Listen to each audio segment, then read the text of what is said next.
Got a little bit of air. Where'd you put my poster? It's back in here. Oh, I grabbed it real quick. So as that rain's coming down, take a look and see what's happening. And if you look at this pan over here on your far right-hand side, left-hand side, sorry, my right, you can see already that backsplash. This is happening. We're seeing those raindrops hitting that soil surface and then an explosion occurring. So it's already splashing right across that soil surface. You can see that on the pans with the residue, we don't have near as much, except for where we had a little bit of damage from placing them in the pan. We got a little bit of an edge effect. But on the rangeland over there, clear over on your right, we don't see any kind of splash impact, soil splash impact on the backside of that at all. Sorry. Here, got surface pollen. Yeah. Now, if you look at, like Bryce said, on this pan here, we've already got surface sealing. So that's that aggregate breakdown that occurred in that jar there. It seals all those little particles, break apart, they fill in them cracks, and then they seal it over because there's no way for them to continue to move down through that profile because of the way they're stacked. This has got some clay in it, so those are stacked like little plates. Very, very tiny plates, but little plates. So then it eventually will seal off, and then we'll end up with those little hexagon shapes on the soil surface, that soil crusting, after we have a nice drying event like we did yesterday. Underneath is all his no-till pans you can see in the back. We're already starting to get some water to infiltrate down into those, and we aren't seeing any runoff. Our till pan is now just starting to run off. So that aggregate breakdown has occurred like we have in our jar. And our rangeland pan, even though it had a bit of water on it yesterday, there's still a ton of water. That pan weighs a lot. It is full of water. To give a little background on that pan, we pulled it when it was wet. Yeah, that pan had 3 inches of water when we pulled it, and then it sat on Lucinda's deck for 4 days or 5 days. And she watered it once just to settle it down, didn't you? A little bit? Or did you skip it? Just a little bit. That helps seal around those edges a little bit. And then yesterday it got 2 inches of water on it, and it's still holding water. So there's still a ton of pore space in that Mother Nature's best that's keeping and retaining inside of that pan. Because all of these get the same amount. It all depends upon the amount of porosity what's kept inside. So now you can see that that till pan on your guys' far left there is starting to really run off. And if you compare it to Bill's no-till corn that's right next to it, look how much is actually in that jug. And his had the same amount of rainfall, right? Yeah, when we flipped the corn one over, the second one from the left, that is not black dirt like the rest of them. We went out to my field and pulled the sample. We flipped it over, like, oh my, it is. Yeah. It's a lot more orange than that water going through it. So when we flip it over, you'll be surprised. That's normal around here in the hillsides. It's just it's just pretty tough compared to his bottom. Yeah, my bottom. Both of the other two are a lot better. Is really deep, dark black soil. Let's see how much water we've got put on. We're at 1.5 inches. You want to call it so we can move along? Whatever's fine with me. Okay. All right. So we'll let this settle down a little bit because there's quite a bit still running into these pans. You can hear the water percolating down into those jugs. It's kind of a neat thing to hear. I always like to listen to that after that happens, and you can just see all the water dripping into those infiltration jugs right after it happened. So when he talked to you about that soil being a real heavy clay, we can open that up and do more of these pans, flip more of them if you want. Doesn't matter to me. I can flip it all. Yeah, I've got another range pan if you want to see it.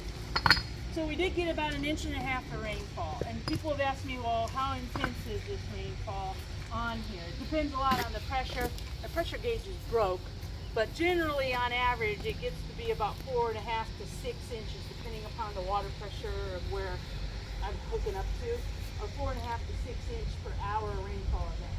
And that's not always normal, but it seems to be coming more and more often. We see those heavy rains happening, you know, quite a bit more often than we have in the past.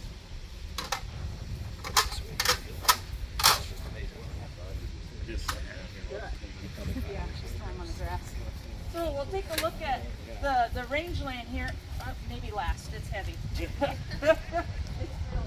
We'll take a look at this first. Oh, well, let me do the check. Yeah, talk. So in the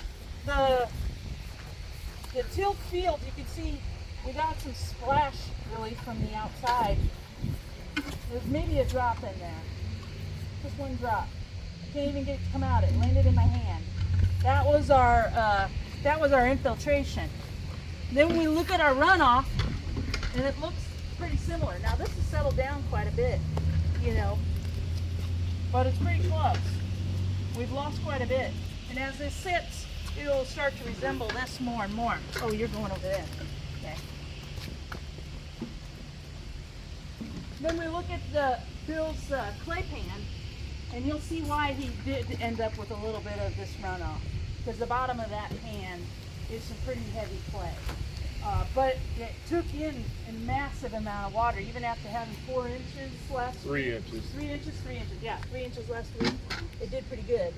Then you can see his grazed cover crops. We got a little bit of splash, and that's not bad.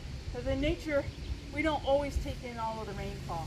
And what does run off, we want it to look like what's coming out of there. It's clean, it's clear, it's beautiful looking. Candy, I want to interject on that one a little bit. Yep. I had sheep out on that paddock, and we had a 2-inch rain when they were on that paddock where you pulled that sample about a month ago. Okay, so it's just been recent. You know, I mean, it was not too recently long ago. grazed, but just the animals were in the field in the 2-inch rain and never came off. I had about 550 sheep on probably 2 acres for a day and a half when that 2-inch rain came, and they never got pulled off. So I mean, you're worried about pretty compaction good. with animals. That Yeah. is what was there. It's not too bad. Because if it was compacted, it would have had quite a bit more in this jug Yeah. if he would have had compaction from hoof traffic. The one next door, how often do you graze it? Not Once as every much? other year. It's not as accessible to graze. So I had 150 head on there in that 10-acre bottom for 2 days this spring. Or I'll And so say we in did get a February. little bit more runoff because it does have a little less animal impact. It don't have as much impact. Yeah. That's right. And we did take in quite a bit though, because the location of this field, when you guys go to see it, you'll see why. It's probably about your best soil, It right? is the best soil, yeah. Yeah, and so this is maximum amount of runoff, you know, or I mean infiltration that he's getting out of that field, and it's pretty good. Lucinda's range pan is still full of water and has even more water in it. Yesterday, how much did we get in the jug? We bought this much or maybe more, so that pan is chock full of water.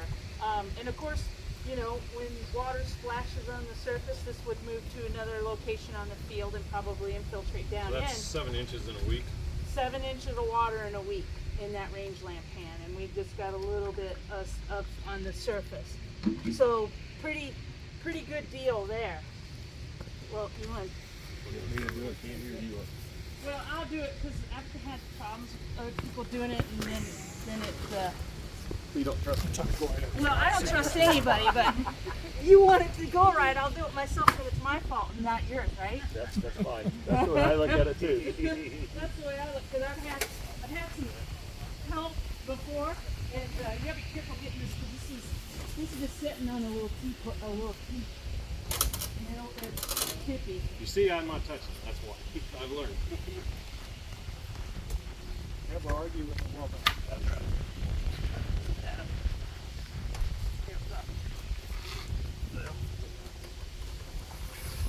You can grab that, man.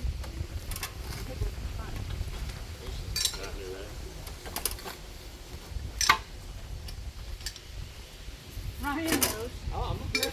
You carried it that one day, didn't you? Of course, it's nice to have someone like Ryan help you cut cans, because he walks out of the field like it's a pizza on a platter on one hand. I've never seen anything like it. like, I'd like to have you with me all the time. Great. No offense, Bryce. Yeah. Bryce and I cut a lot of pans off at his place. All right, so this is your clay. We talked about that clay. So you can kind of Go see ahead it. and come in a little closer. You want to see this. Here is his grazed cover crop, full of worms still.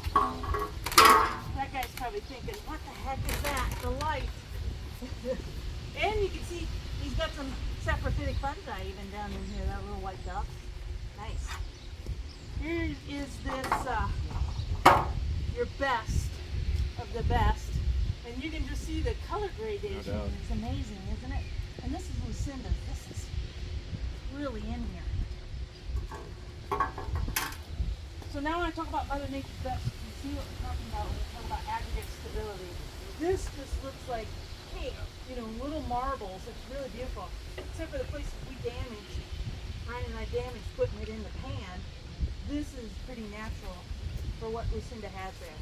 And what he's trying to get to.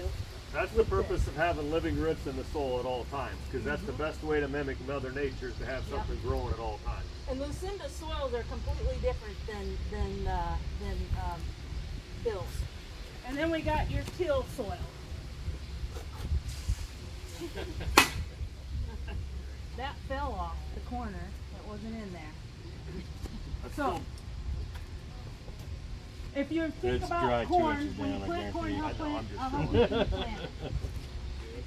2 inches. How deep is that pan? About two inches. So imagine you, if you will, if you're a seed and you've just had 1.5 inches of rain, how are you going to germinate without getting that water down to you? You're going to germinate here, here, here, but it's going to take a while before it happens there. So what's going to happen? You might have to go back out and run a rotary hose through there, break up that crust to get the water down through, or just wait and hope that it happens, you know, at some point through the season. And depending upon how damaged the soils are in the field, that results in uneven stands and all of the other issues that we see because of that surface crusting. So, you know, this rainfall simulator can really showcase quite a lot of different things. I've got a pan of, it'd be nice if you turn it on again and we'll run the alfalfa, would be pretty cool. But Right. yeah, we have a pan of alfalfa that looks just like that pan there. If you want to, we got a few minutes. We can You do want I'd to get like- it out? I'd like for them You to see want that. alfalfa. This had 3 inches of rain a week. And Ryan can attest to the fact when we took that soil out, it was dry, wasn't Yeah, it? it's dry. And the pad I collected, I just picked off the surface for that slake jar there. So this is a pan of alfalfa comparison to some of our either native rangeland or even pasture is because of the management. Remember, this is all about management. How we manage our soils is how they end up in, you know, as an end result. When we have a lot of cuttings, that's carbon drawdown essentially. So we're always removing plant material, always removing plant material. That's like taking, you know, 4 or 5 crops. Like if you could plant corn, beans, wheat, you know, sorghum, all in 1 year, and remove it all the time. And so when we do that, you can see what happens. It's already running off. Yesterday it got a rainfall event on it, so that was sealed over already. So it's just in its natural state essentially at that point. We had it roughed up a little bit yesterday, so it may have taken in a little bit of water. I think we got bit in, didn't we? In the pan, maybe, in the infiltration jug, we got about that much. But in the front jug, it was over half full. And there's your Southwest Kansas pan on the other side. That is in a wheat till fallow, so it'll have wheat, sorghum, or sometimes he does corn. He uses a lot of anhydrous, which is another type of disturbance. And then he tills it quite a bit. And it generally always reacts like this every time. I call it a very good bad example. It's my favorite one. It always works. I've never had it fail and infiltrate a huge amount, because you see what it looks like every time. It always looks like that. But there's your alfalfa. And the guy that was in the audience yesterday, it's kind of funny. Their eyes, when they are alfalfa producers, usually their eyes get really big and they're like looking at it and thinking, what is going on there? And no, we did not put shellac on the surface of this. I've had that asked before. Did you put shellac on there? I'm like, nope, nothing has been done. I've had 2 or 3 people help me cut these, and they've been there and seen how they're cut. And usually they're pretty astounded after it runs, after they cut it. Usually the landowners are always on, the Bill Buessings and the Bryce Custers of the world are always on pins and needles when you run their soils in there. They're like, I hope this works. I hope it turns out the way it's supposed to. But you can see, I don't know how much we got on there. This is an inch, so we got an inch so far. How much is it taking in, I wonder? Probably not very much. The pan from Southwest Kansas does have a little bit of, or Western Kansas has a little bit of water in it. Better than the alfalfa. It's even better than the alfalfa. Yeah. That's what So that's just an inch of rain. I mean, and when we look at infiltration rates, I usually cut them off at what, like 30 minutes. What's the point? Because if you can't infiltrate an inch of rainfall per hour, you're at this stage right here. And you can see, he even has rocks in here. So you think where the rocks are, we get water to run down through there, because those rocks are throughout that whole profile. This soil looks like this. It's beautiful black color. Yeah, you thought it was a road. I said, is this a field road? Because we kept looking around, wondering if we were in maybe an old field road where you drive in and you go in, but there was a road ditch to get into it. So obviously it wasn't.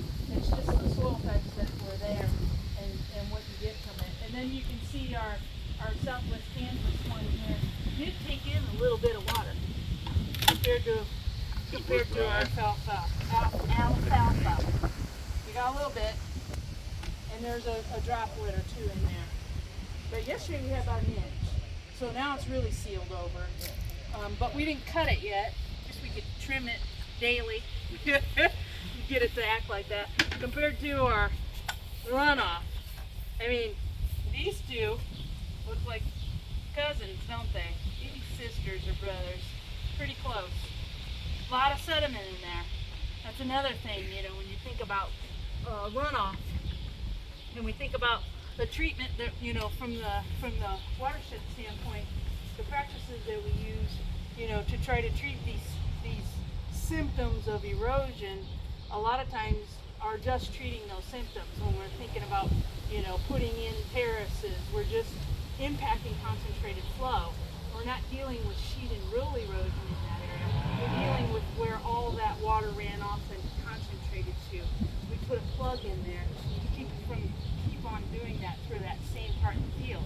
But when we add in the principles, then we have treated the main problem, which is watershed runoff instead of water containment or water catching. So a lot of people see this as one of these practices that we're supposed to do to improve watershed catchment. And it doesn't always work because of the management. Now, I have one guy in Southwest Kansas at the Bottom Line Conference who saw this, and he was an agronomist. He's like, well, what do we do in order to fix this? And I said, well, Oscar Ingram, he was the king of forages at University of Missouri, he's since passed away, had a really nice little, it was a year-long management of alfalfa sheet. I still have it. And he said, reduce your cuttings, leave residual. Sounds a lot like grazing, doesn't it? So we want to leave more plant material. So when we go in and we cut this, we wouldn't go down to, you can see where he cut this before. If you want to come up and take a look afterwards, you can see. He cut this short. Leave that much.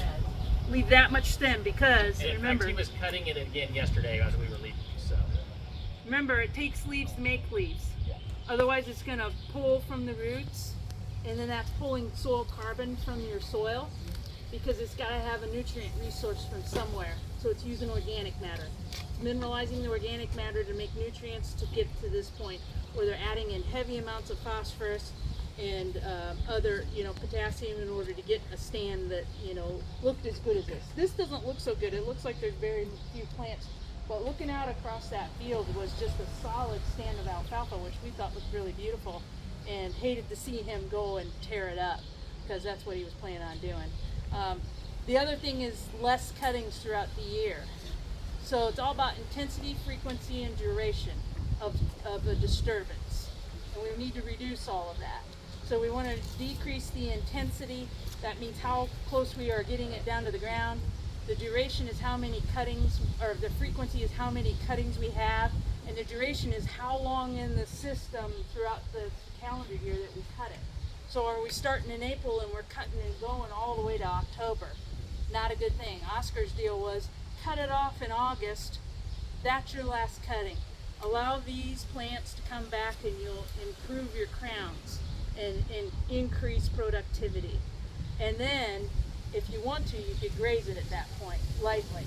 That was his thought philosophy, and he could get a stand to last over 5 years.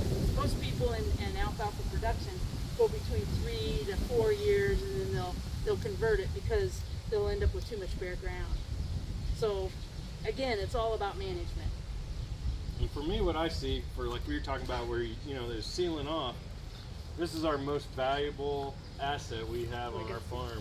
And in running this pan twice, it's a 1/4 inch down already. That soil's gone.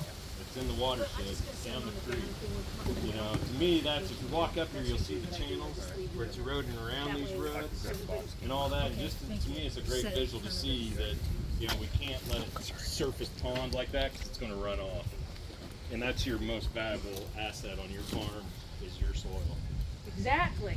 I mean, and this is talks about what Bryce just said. Essentially, is the conquest of the land through 7,000 years.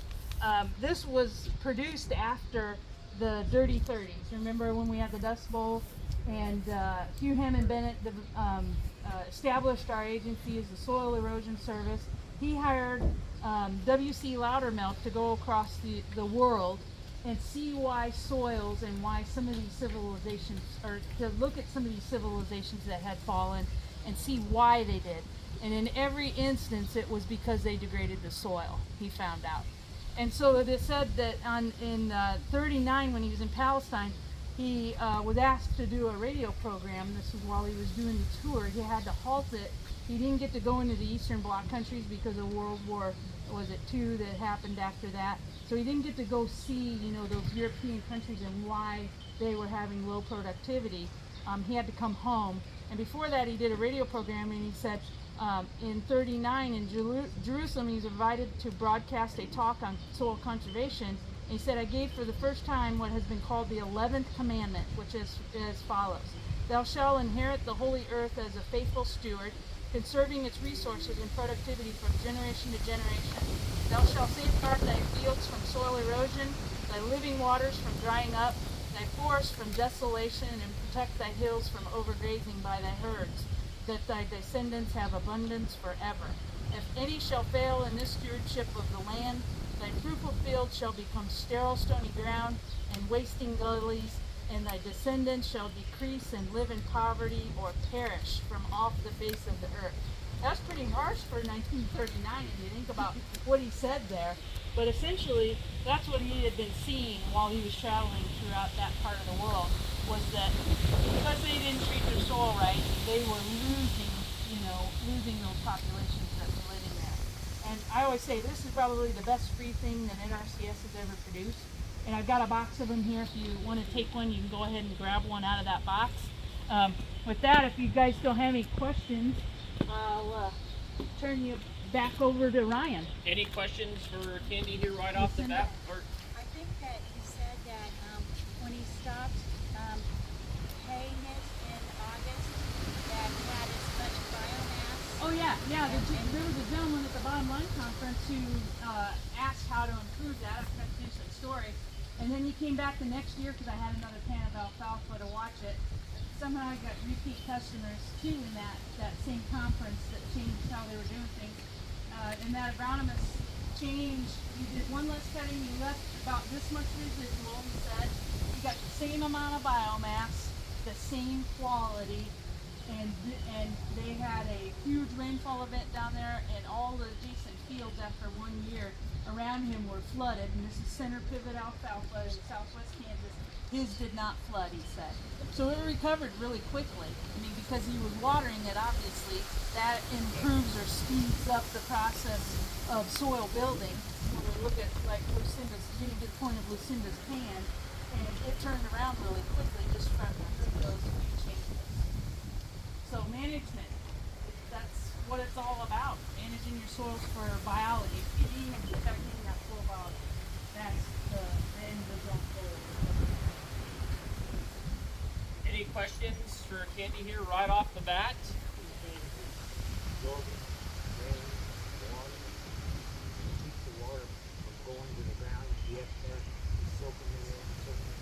You would think it should be, but because there's so much removal of this forage, the leaf material on the surface, those roots are always pulling that deep, dark color. That's soil carbon or soil, and it converts into soil organic matter, and it's hidden inside those aggregates.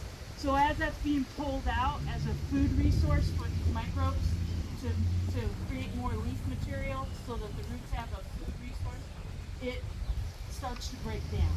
And so then we end up with this very similar, story that we see here, where we get aggregate breakdown, we get surface sealing, until you start adding, because this is a living root 365 days a year. You just manage it differently, it'll start returning that carbon back to that soil and increase those aggregates, and then build up that porosity, and then allow that water to run and infiltrate, percolate down into the profile for later use. I think what's confusing a little bit is the economic signals that are given. You're either thinking short-term revenue, Yep. or you're thinking long-term soil health. Right. And you can see where the economic pressures are to take that fifth cutting. Exactly. Because it's your most valuable on a per ton basis. Right. But you've got to be thinking long-term or short-term. Yes, yeah, because he didn't see the economic impact like you were just speaking of. He thought, well, I'm going to try it. He did it on one pivot, Yeah. because he said they had quite a few, and he wanted to see if it would work. And he said he was surprised that it did. He was skeptical the whole time. But I think it It's a becomes long-term more long-term investment. decision. Yeah. Most Yeah. definitely, because what he saw too was he was to this point where he saw he'd run a ½ inch of water and he wasn't infiltrating any of it on his pivot. Well, that's wasted energy, Yep. wasted Yeah, resources that on is surprising irrigation. on the alfalfa. And then so the next thing he knows, he's at 3 cuttings with the same production or more production, and his energy cost for his well, he started pumping a third less water, because now it's infiltrating and he's getting the use out of it. That economics for him paid off dearly. Yeah, yeah. But like I said, it wasn't a quick fix right then. Yeah. It started to be a long-term fix. Is there any kind of crop with the alfalfa? We talked about putting some grass in there. I don't know if he put in grass. Up here you could put Timothy or orchard grass, and it survived pretty well. But Timothy works really well because it flowers at the same time as the alfalfa, so the quality then is pretty high. So we're getting the same type of protein level in grass and in the forage itself. Orchard grass is a nice little bunch grass, fills in these cracks. Timothy, a finer leaf material, but does have pretty good protein and whatnot. So I don't know if he ended up putting anything in with it. We talked about that a little bit, but he's in southwest Kansas where their water's pretty limited and it's pretty dang hot. Which is even more important about the infiltration. Exactly. Yeah, because they've got wells closing down at less than 200 gallons per minute down there. They, at least weekly it seems like anymore. And they're on down into North Texas and whatnot. Soil health and the decaying of the plant material is all on top to help you absorb more water.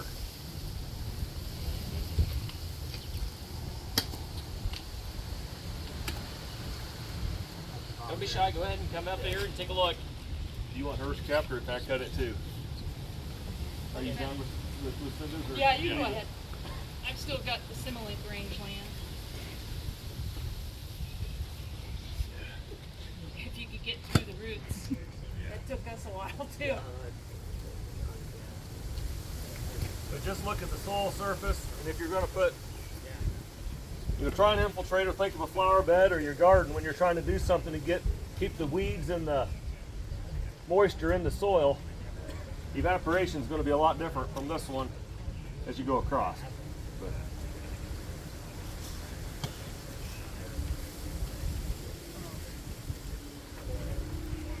And Candy, do you have a meeting here in a little bit?